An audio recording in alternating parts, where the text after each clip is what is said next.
Bayangkan Anda lagi merencanakan acara besar. Anda udah transfer uang miliaran rupiah buat catering.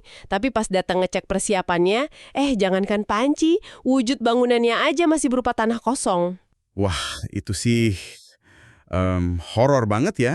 Tapi ironisnya, skenario persis kayak gitu tuh nyaris aja terjadi di tingkat nasional dengan program makan bergizi gratis kita.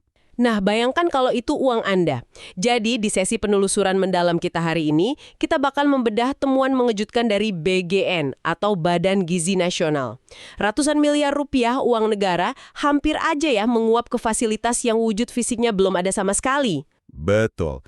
Jadi, Kepala BGN, Sudaryono, baru-baru ini nemuin anomali yang cukup bikin geleng-geleng kepala. Ada 414 satuan pelayanan pemenuhan gizi atau gampangnya dapur umum untuk program ini yang bermasalah. Tunggu. Bermasalah ini maksudnya gimana? Kayak standar gizinya kurang atau alat masaknya jelek? Jauh lebih fundamental dari itu. Uangnya udah ditransfer lewat virtual account, tapi pas dicek ke lapangan, rekeningnya ada yang ganda, dapurnya belum beroperasi, atau wujud dapurnya emang sama sekali nggak ada. Serius? Iya, bahkan ada satu dapur fiktif yang punya banyak virtual account sekaligus. Loh, tunggu dulu. Ini agak membingungkan. Bukannya syarat buka rekening buat terima dana pemerintah miliaran rupiah itu super ketat ya? Harus ada KTP, survei, tanda tangan basah, gitu-gitu kan? Seharusnya sih begitu. Terus gimana bisa wujud fisiknya nggak ada tapi bisa terima transferan? Nah, disinilah jebakan digitalisasinya. Pemerintah kan pakai sistem virtual account ya. Beda sama rekening bank konvensional yang Anda harus datang ke cabang terus diverifikasi fisik secara langsung. Virtual account untuk program masif kayak gini tuh seringnya di-generate otomatis sama sistem dalam jumlah yang sangat besar. Oh, paham. Jadi sistemnya cuma lihat deretan angka atau proposal di layar aja, terus langsung bikin ribuan rekening secara massal buat mempercepat distribusi gitu ya? Persis banget. Prioritas birokrasi di awal kan biasanya kecepatan eksekusi program. Masalahnya, ini bikin fenomena data siloing yang parah.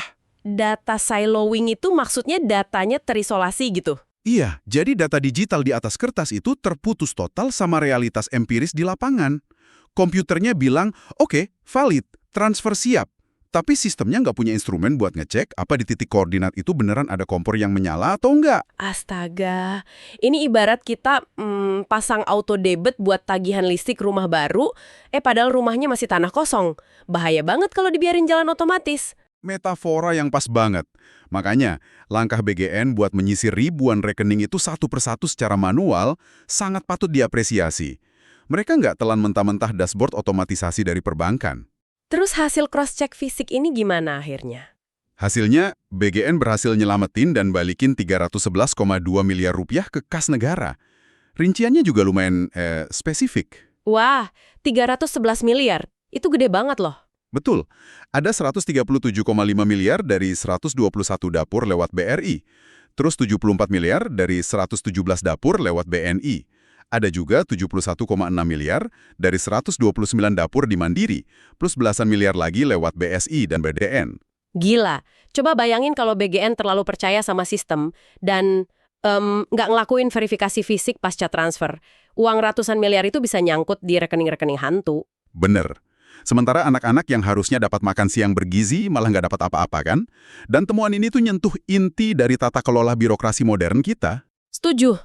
Kayaknya kita sering terjebak asumsi kalau digitalisasi itu pasti otomatis ngeberantas inefisiensi. Tepat. Padahal inovasi teknologi tanpa pengawasan manual yang ketat justru bisa mempercepat kebocoran anggaran dengan skala raksasa. Verifikasi lapangan di tahap akhir itulah benteng utamanya.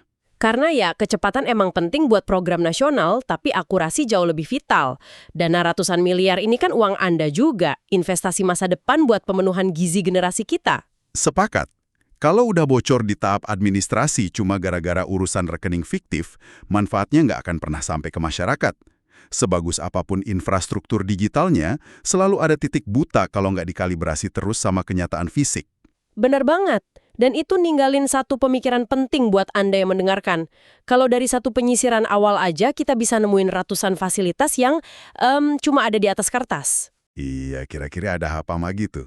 Iya, titik buta atau blind spot apalagi yang mungkin lagi sembunyi di balik otomatisasi program-program raksasa nasional lainnya sebelum semuanya benar-benar beroperasi penuh. Mungkin mulai sekarang Anda bakal melihat setiap klaim percepatan digitalisasi dengan kacamata yang sedikit berbeda. Semua yang saya hormati, kita ini setiap hari mengurusi ribuan dapur SPPG dengan ribuan rekening, ya, jadi ribuan rekening virtual account dapur-dapur itu. Nah, dalam proses pemeriksaan, ya, setelah kami ada di sini, kami periksa semua, gitu. Setelah kami periksa ribuan rekening ini, kami menemukan semacam anomali bahwa ada satu rekening yang terkirim dari pusat kepada rekening-rekening dapur yang dalam bentuk virtual account itu, ternyata rekening penampungan rekening dapur itu dapurnya itu belum beroperasi, atau ada yang satu dapur punya beberapa rekening virtual account. Jadi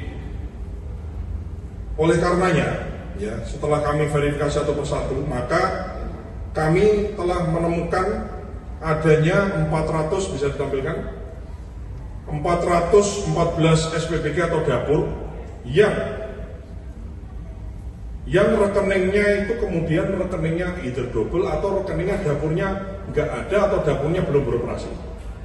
Sehingga kami mengembalikan uang negara, uang rakyat sebanyak 311.294.184 rupiah dari sisiran kami hasil penelusuran, ya, yang kami temukan dari 414 SPPG atau dapur. Download Tribun X sekarang, menghadirkan lokal menjadi Indonesia.